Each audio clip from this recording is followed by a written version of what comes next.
Olá, o Saber Direito Profissão começa agora. O programa que te ajuda a entender as diversas áreas do direito de uma forma simples e didática. O curso desta semana foi sobre direito administrativo. A gente aprendeu tudo sobre licitação e compliance com o professor Felipe Dalenogari, que hoje eu recebo aqui para um bate-papo para a gente conhecer um pouquinho mais de você, né, professor? Passamos a semana juntos. Tudo bem? Seja bem-vindo. Tudo bem, Mari. Muito obrigado pela receptividade. Imagina, me conta aqui, como é que foram esses 5 dias de curso? Foi uma jornada intensa, né? Nós acabamos trabalhando um pouco de licitações, contratos, trabalhando a lei anticorrupção, improbidade administrativa, práticas de compliance tanto para o setor público quanto o setor privado. Então, um tema muito interessante, inovador, que está em voga aí no mercado, no dia a dia de todos que trabalham com o direito. Verdade. Lembrando que todas as aulas estão no YouTube, para quem perdeu, quiser rever, tá lá. Vamos falar um pouquinho de você então? Vamos. Você é do Sul. Sou natural de Santiago, no interior do Rio Grande do Sul. Moro entre Cachoeira do Sul e Santa Cruz do Sul. São duas cidades próximas ali.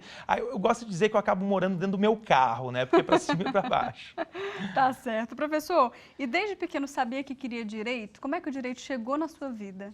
Não, olha só, meu sonho de criança era ser jornalista. É mesmo, esse é meu colega. É, exatamente, jornalismo. Mas o direito ele acabou vindo como uma quarta opção. Eu acabei iniciando ciências sociais, pedagogia, gestão pública, até ir parar no direito. Aí fui para o direito, no ano de 2009, iniciei a faculdade de direito e acabei me apaixonando pela área. Efetivamente, eu amo direito. E mesmo no começo do curso, que é mais teórico, mais filosófico? Mesmo no início do curso. Desde o início do curso, eu já sonhava em ser professor de direito. Entrei no primeiro semestre e esse era um sonho, ser professor de direito. Que legal. Nunca quis advogar, professor? Não. É uma profissão nobre, gosto muito. Talvez em um futuro eu advogue, mas a docência efetivamente sempre foi a minha primeira opção. Que legal. Bom, então vamos falar um pouquinho disso, né? Porque você realmente encara a academia com muita seriedade, já tem mestrado, já tem doutorado, e é algo que às vezes assusta também os alunos. Muitos recém-formados estão assistindo a gente, então eu queria que você falasse um pouquinho dessa jornada de mestrado, de doutorado, como é que foram essas escolhas e também o que você teve que abdicar da vida, porque é um processo longo, demorado e que demanda dedicação. Verdade. Mari, eu iniciei a faculdade no ano de 2009, eu acabei formando no final de 2012, eu tive a felicidade de ser aprovado no exame da ordem no final do 4º ano de faculdade, então eu tive que adiantar para concluir o curso em 4 anos e já emendei diretamente no mestrado. Fiz o mestrado, 2 anos, o mestrado tem uma carga de estudo, uma carga de trabalho muito grande, e já acabei emendando também no doutorado. Então foi uma sequência bem corrida, bem pesada. Desde o início da graduação eu já sabia o que eu queria. O meu sonho era fazer o mestrado, fazer o doutorado. Então no início da faculdade eu acabei já trilhando o caminho. Comecei apresentando trabalhos, publicando resumos, publicando artigos. Meu primeiro livro eu publiquei na graduação ainda. É mesmo? Prodígio. Na graduação, exatamente. Foi resultado do meu trabalho de conclusão de curso. Então, desde o início, eu fui trilhando esse caminho, porque ele é um caminho muito competitivo. As vagas nos programas de pós-graduação, tanto no mestrado quanto no doutorado, elas são restritas, principalmente no interior do Brasil. Nós não temos muitos programas de pós-graduação. As bolsas, elas também são restritas, então você tem que acabar construindo um currículo, se preparando efetivamente para fazer uma seleção, porque não é fácil não. E como você falou, para isso a gente acaba tendo que abdicar de muito convívio com a família, muitas atividades de lazer acabam ficando em um segundo plano. Professor, outra dúvida também de muitos estudantes é em relação às linhas de pesquisa, e o ineditismo numa pesquisa de mestrado ou de doutorado. Como é que você fez para escolher esse tema e a linha de pesquisa? Exato. Bom, no mestrado eu tive uma orientadora, a professora Mônia Leal, onde eu acabei trabalhando a questão da judicialização e do ativismo judicial. Então fiz uma pesquisa envolvendo a atuação do Supremo Tribunal Federal, tanto nas ações de controle concentrado, controle difuso, e fui sempre seguindo a linha constitucional. Então a teoria constitucional, ela sempre pautou a minha atuação. Já no doutorado é exigido o ineditismo, na dissertação do mestrado não tanto, mas no doutorado sim. E aí que é a dificuldade, você encontrar um tema que você se identifique e que você propõe algo novo. Exatamente. A proposição de algo novo é o maior desafio. Então, inicialmente, é feita uma pesquisa no banco de teses da CAPES para verificar e comprovar o ineditismo. Eu acabei trabalhando uma linha referente ao controle de convencionalidade dos atos do poder público, que é um controle baseado nas convenções internacionais sobre direitos humanos e na interpretação dada ao Pacto Internacional dos Direitos Econômicos pelo Comitê dos Direitos Econômicos da ONU. Então, essa foi a linha, algo inédito, efetivamente, ninguém trabalhou com essa linha no Brasil. Trabalhei com o princípio do Minimum Core Obligation, que é um princípio que foi cunhado no âmbito do comitê. Então, foi um desafio efetivo mesmo. E literatura sobre o assunto tinha? Tinha. A maioria em inglês. É um tema trabalhado muito na África do Sul, nos Estados Unidos e aqui na América Latina encontra alguma literatura na Colômbia. A Colômbia ela despontou no cenário latino-americano trabalhando com esse tema, trabalhando com a atuação do comitê. Professor, e direito público e administrativo você tem especialização? Envolve também um pouco da matéria que a gente viu ao longo da semana, né? Essa foi sua primeira paixão, o administrativo, depois o bichinho do constitucional te pegou? Como é que foi essa ordem aí? Exatamente. Eu gosto de dizer muito o seguinte, o administrativo e o constitucional, eles são casados, né? Eles são casados, eles não se separam. O direito administrativo foi minha paixão desde o início da faculdade. Na verdade, eu me apaixonei pelo direito administrativo antes de fazer direito. Ah, é? Sim. Por quê? Eu tenho a formação de pregoeiro, então eu atuei muito em licitações antes de iniciar a faculdade de Direito. Com isso, eu tive que estudar muito Direito Administrativo. Então, o Direito Administrativo ele sempre foi uma paixão e é minha área de atuação hoje como professor, minha área principal é o Direito Administrativo. Eu estabeleço toda a teoria constitucional para basear o Direito Administrativo, mas a prática em si, eu respiro o dia a dia do Direito Administrativo. Que legal. E você falou da profissão de pregoeiro, eu acho que desperta muita curiosidade na gente e quem está assistindo também, né? O que faz um pregoeiro? Qual formação precisa ter? Como é que é esse dia a dia? Bom, o pregoeiro, em grande parte hoje dos entes federativos, dos municípios, ele acaba sendo um encargo de algum servidor. Poucos municípios já têm como função ou até um cargo público específico para pregoeiro, mas alguns já estão evoluindo e têm. O pregoeiro ele é responsável por conduzir a sessão pública do pregão presencial, pregão eletrônico, então ele tem uma responsabilidade muito grande. Essa é a pior parte. O nome do pregoeiro, eu gosto de dizer, o nome do pregoeiro ele fica um bom tempo lá, à disposição dos órgãos de controle interno, dos órgãos de controle externo. Então é um encargo muito grande, muito pesado, mas ele é gratificante. Gratificante porque você acaba vendo a sua atuação, você acaba vendo a economicidade que você traz, o esforço que você traz para trazer economia aos cofres públicos, o conhecimento que você tem que ter, porque tem que estudar muito direito administrativo, né? É uma falha que você venha a cometer, ainda que não seja dolosa, digamos aqui, ela pode te trazer uma responsabilização. Então é muito legal, uma profissão, não digo nem uma profissão, mas um encargo, um conhecimento, né? E muitos acabam efetivamente atuando uma carreira inteira no setor público, né? Como pregoeiro. Na época você nem era estudante de direito ainda. Nem era estudante de direito. Exatamente. Recebi o encargo, tive que fazer curso, fiz curso no Ministério do Planejamento, Orçamento e Gestão aqui de Brasília e acabei me especializando cada vez mais, sempre buscando o conhecimento na área de licitações e contratos. Mas o que você ama mesmo é a academia. É a academia, exatamente. O pessoal lá no Sul gosta de dizer muito o seguinte, a academia é igual cachaça. Quanto mais se bebe, mais se vicia. Então, é muito semelhante mesmo. A academia ela é muito gratificante. O que tem de tão especial, professor, na sala de aula? Eu acho que o fato de conseguir colaborar com o sucesso do aluno. Eu trabalho na graduação, pós-graduação, curso preparatório para concurso, para OAB, e de todas essas áreas, o que é mais apaixonante é o aluno do exame de ordem. Ah, é? Exatamente. É um sonho de todo acadêmico de direito aprovar no exame de ordem. Primeira fase, o primeiro step para deslanchar na carreira. Foi um sonho meu. Eu sabia que eu não iria advogar, mas eu tinha aquele objetivo de passar no exame de ordem. E a gente acaba vendo o quanto a gente consegue contribuir com eles e ver a felicidade de cada um deles. Nós temos alunos, eu tenho aluno de todas as partes do Brasil, do norte, do sul, do centro-oeste, cada um com a sua peculiaridade, cada um com a sua formação. Então é muito gratificante ver o sentimento de gratidão deles por essa colaboração, esse tijolinho que a gente ajuda a colocar na carreira deles. Você dá aula à distância também, professor? À distância, exatamente. Que legal.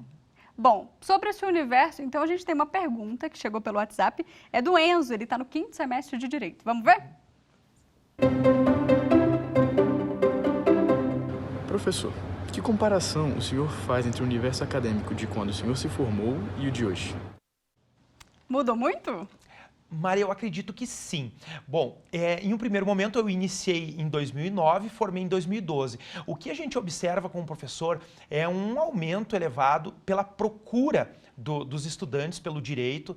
Então, o direito ele abre uma possibilidade muito grande, principalmente ao concurso público. E nós temos na sociedade brasileira, né, um desejo pelo cargo público. Muitos acabam sendo concurseiro, né, e indo para o direito em relação a isso. Com esse aumento na procura, nós tivemos também um aumento no número de cursos de direito em todo o Brasil. Acabou democratizando, né, o acesso ao direito. Então, o principal ponto que eu vejo da minha formação até hoje, né, realmente é a expansão do direito. Isso, por um lado, acaba trazendo um benefício para a sociedade, que nós acabamos democratizando e levando o ensino do direito a várias regiões do país que até então nunca sonhavam em ter a possibilidade de um curso de direito, e por outro lado também uma competição no mercado de trabalho, né, que acaba tendo uma competição muito maior. Então eu vejo esse o principal diferencial de quando eu me formei para o dia a dia dos meus alunos hoje. Professor, e você me contava que também assistiu Saber Direito quando ainda era estudante, né? Como é que era isso? Eu comecei a assistir o Saber Direito em 2009, né? Assistia toda semana as aulas e no domingo era o Saber Direito Entrevista, na época que eu fazia faculdade, domingo 10 horas da manhã. Tinha o Direito e Literatura e logo após era o Saber Direito Entrevista. Assistia o Direito e Literatura com o professor Lênin Streck e depois ia assistir o Saber Direito Entrevista. E aí eu ficava olhando aqueles professores, eles traziam seus livros, né? Vários professores do Brasil, e eu sempre olhava, disse, um sonho que eu tinha era de um dia estar lá, comentava isso com a minha esposa, Evelyn, que está nos assistindo, né? Comentava, um dia eu chego lá. Pois então, né? Aí estou eu realizando esse sonho. Efetivamente é a realização de um sonho, como é o de muitos estudantes que estão nos assistindo hoje, né? Acabam se espelhando na gente. É muito comum, nós servimos de espelho para eles, muitas vezes, sempre esperamos que seja positivo, mas a gente acaba refletindo e eles olham para o professor como alguém que trilha um caminho na frente deles e eles acabam seguindo. Professor, você acabou de falar que o aluno vê, né, vários professores como um espelho, né? E eu queria saber um pouquinho dessa sua rotina de dia a dia, com os alunos tirando dúvidas, com os alunos sendo gratos por essas conquistas como a OAB, ou às vezes até mesmo um concurso público. Como é que é essa troca? Mari, é um universo simplesmente maravilhoso. Com a expansão das redes sociais, eles nos encontram em todas as redes sociais possíveis e impossíveis. Além disso, com o sistema EAD hoje avançado, vários sistemas, eles mandam dúvidas de todas as pontas do Brasil. E eles entram em contato, o carinho é imenso, a gente recebe comentários nas fotos, mensagens pelas redes sociais, eles descobrem telefone do professor, eles efetivamente correm. Então, o maior desafio é conciliar a vida profissional, a família, com esse contato com o aluno. Efetivamente, ele é muito intenso. E você também teve um professor exemplo, assim, que você lembra hoje, né, alguém que você admirava, que se espelhava? Tive sim. Era minha professora Liege, da graduação. A professora Liege, minha professora de Direito Constitucional, né, me inspirou durante toda a graduação, né, e foi graças a ela que eu tive esse carinho, essa paixão pela docência, que acabou se transformando no meu objetivo e hoje minha linha de trabalho, minha linha de pesquisa, meu dia a dia. Que bacana. Professor, vamos fazer uma pausa rapidinho? Vamos. No próximo bloco, então, Saber Direito e Profissão está de volta para falar sobre mercado de trabalho. A gente volta já, não saia daí.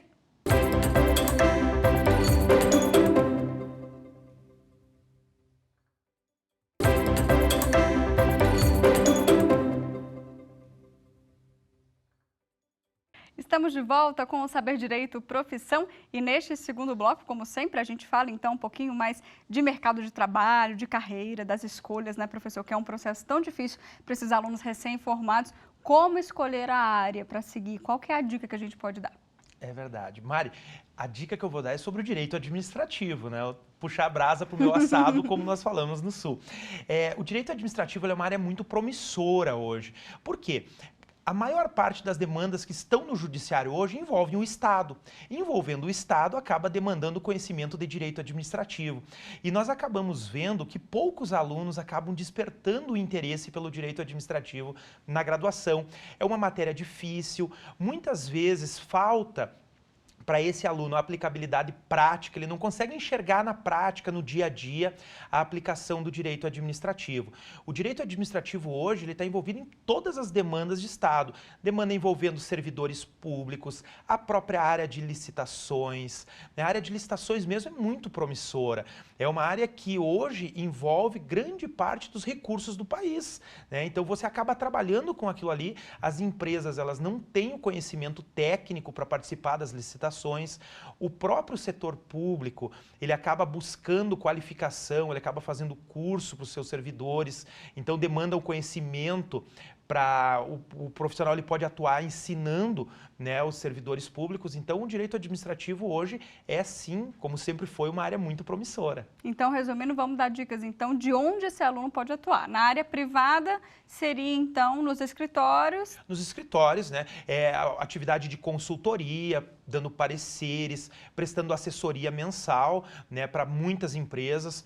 Hoje, em virtude de um grande incentivo que tem para as micro e pequenas empresas, elas têm um tratamento favorecido em matéria de licitações, acabou expandindo para o interior do Brasil, para essas micro e pequenas empresas. Isso foi uma evolução muito grande em matéria de licitações. Interessante, né? Porque Exatamente. acho que antigamente... Não, até um tempo atrás nós tínhamos a centralização nas capitais do país. Então, grandes empresas, elas centralizavam o conhecimento técnico, a logística para a distribuição. Com a Lei Complementar 123 de 2006, que acabou trazendo esse tratamento favorecido para as micro e pequenas empresas, causou uma interiorização e, com isso, a interiorização da necessidade do conhecimento em matéria de licitações também. Hoje nós vimos muitos erros grosseiros cometidos pelas empresas pela falta de conhecimento e de uma assessoria especializada nessa área. Agora é o erro de muita empresa não contratar essa consultoria, aquela história de remediar, né? Exatamente, eles acabam pagando para ver muitas vezes e acabam pagando caro, porque hoje há uma visão institucional em todos os setores da sociedade de um combate à corrupção, de um combate à malversação do patrimônio público. Então hoje os órgãos de controle interno, órgãos de controle externo, todos eles olham para essa matéria de licitações com um olhar diferente do que 10 anos atrás. Então, muitas vezes a gente acaba vendo que as empresas elas acabam pecando pela falta de conhecimento. Não há uma intenção, não há um dolo, não há um desvio direto, não há um erro, mas um erro pela falta de conhecimento. E muitas vezes nós acabamos vendo no próprio profissional do direito a falta do conhecimento, quando nós vimos no dia a dia, às vezes, alguma atuação em desconformidade com a própria jurisprudência dos tribunais, com a jurisprudência dos tribunais de contas, que demandam a necessidade de um conhecimento especializado na área. Quais são os erros mais comuns quando a gente fala de licitação, professor? Bom, nós temos dois tipos de erro que eu gosto de dizer. O erro do setor público, que é o erro causado pelo agente público, e o erro do setor privado. O erro do agente público, nós acabamos vendo muito, por exemplo, situações de restrição à competitividade, com colocações de critérios não previstos em lei. Nós acabamos vendo erros procedimentais. Então, a licitação ela é um processo extremamente técnico e rigoroso. E muitas vezes, pela pressa, a necessidade de utilização de um recurso, acaba invertendo fases, acaba atropelando, digamos assim, procedimentos que acabam invalidando o processo. Esse o erro do agente público. E as empresas, efetivamente, acaba sendo a elaboração da documentação. Elas acabam não reunindo toda a documentação necessária, não preenchendo requisitos por falta de conhecimento técnico específico. Perfeito.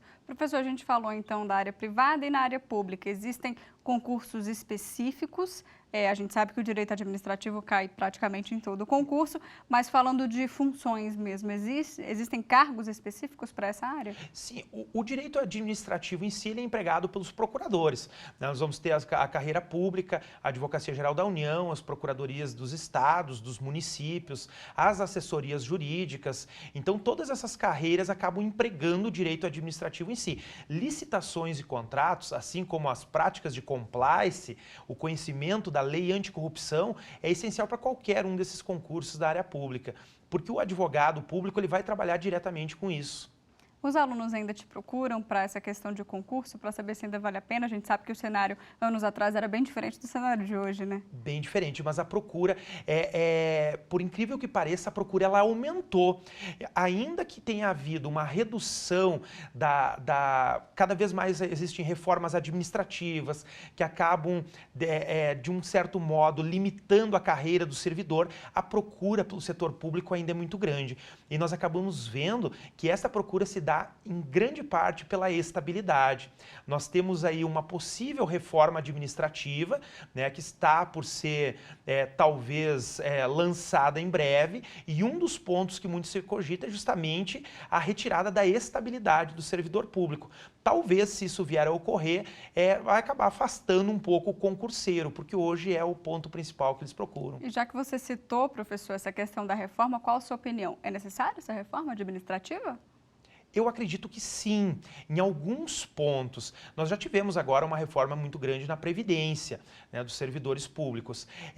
A estabilidade é o ponto principal dessa reforma. Sempre quando se entra nessa seara, acaba se falando da estabilidade.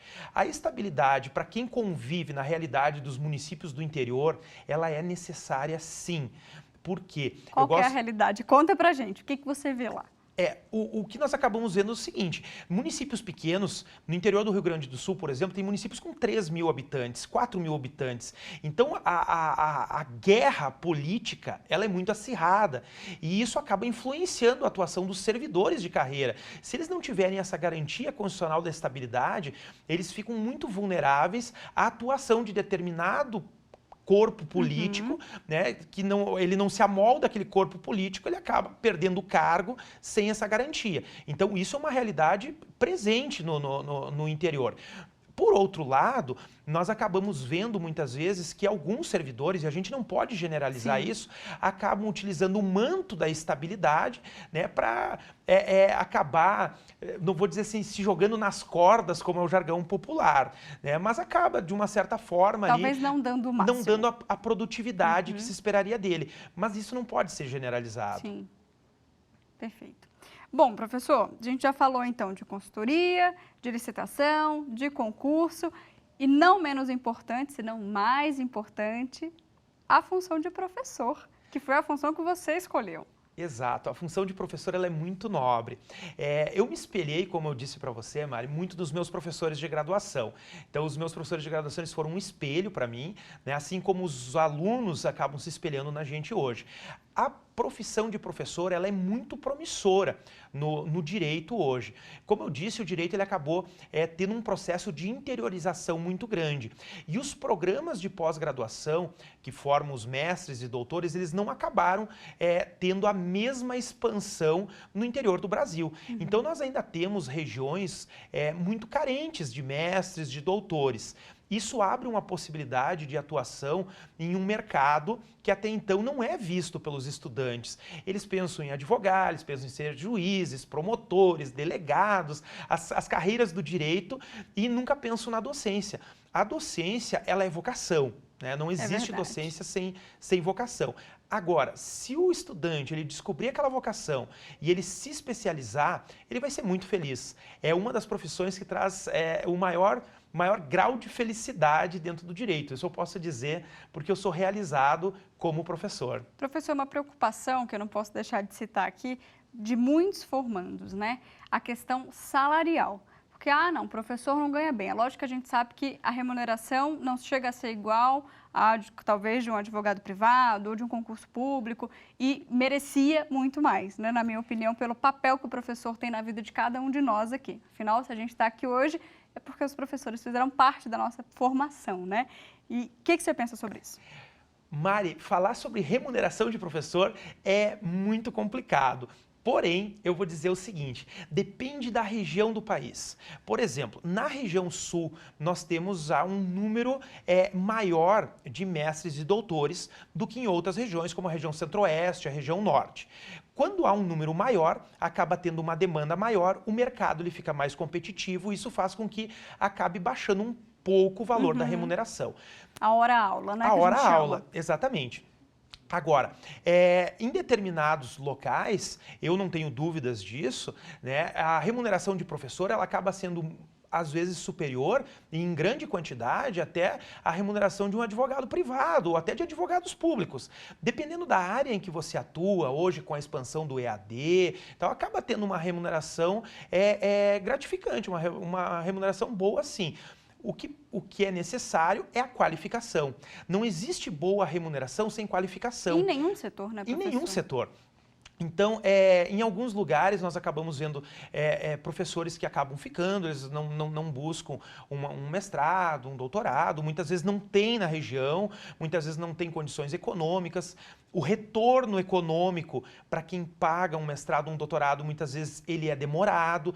Então, com isso, não ocorre a elevação do valor da hora-aula. Então, nós temos vários fatores. Mas hoje, eu digo que é muito bom, é razoável, sim, para quem for atuar aí na docência, né, demanda um trabalho muito grande, extra classe, como eu gosto de dizer, mas ele é gratificante. E lembrando também que as universidades federais também têm concursos, existe também a área pública para quem quer investir na academia de grandes universidades. Exatamente, nós temos hoje tanto os institutos federais quanto as universidades federais, elas possuem vagas para professores de direito, né, que vão atuar no ensino superior ou no ensino técnico ou tecnológico.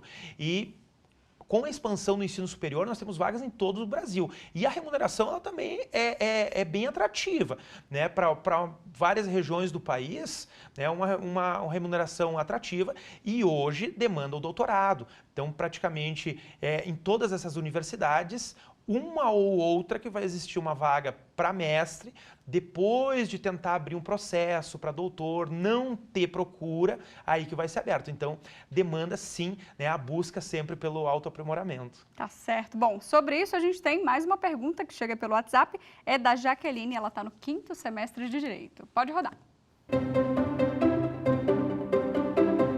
Professor, o que o senhor acha que deveria mudar no meio acadêmico na área de Direito? Tem como melhorar? Jaqueline, eu vou te dizer o seguinte, o que eu observo hoje é a necessidade de um viés mais prático no direito, mais prático. Os alunos, eles acabam tendo um conhecimento teórico muito grande e as cadeiras de estágio, de prática, elas estão ficando cada vez mais em um segundo plano e a gente vê, principalmente no exame de ordem, em que eles têm que fazer uma peça prático-profissional, essa deficiência. Eles acabam chegando sem nunca ter feito uma peça prática.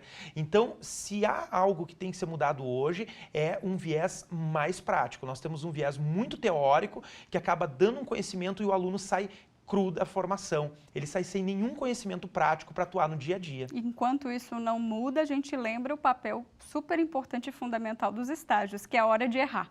Exatamente. O estágio, ele tem um papel fundamental na formação. Sem a prática, o aluno ele não tem como sair atuando no outro dia. Imagine você, Mari, chegar num escritório para procurar um direito, porque ele diz, eu vim procurar o meu direito, né? E aquele advogado que vai te defender, ele não sabe nem por onde iniciar.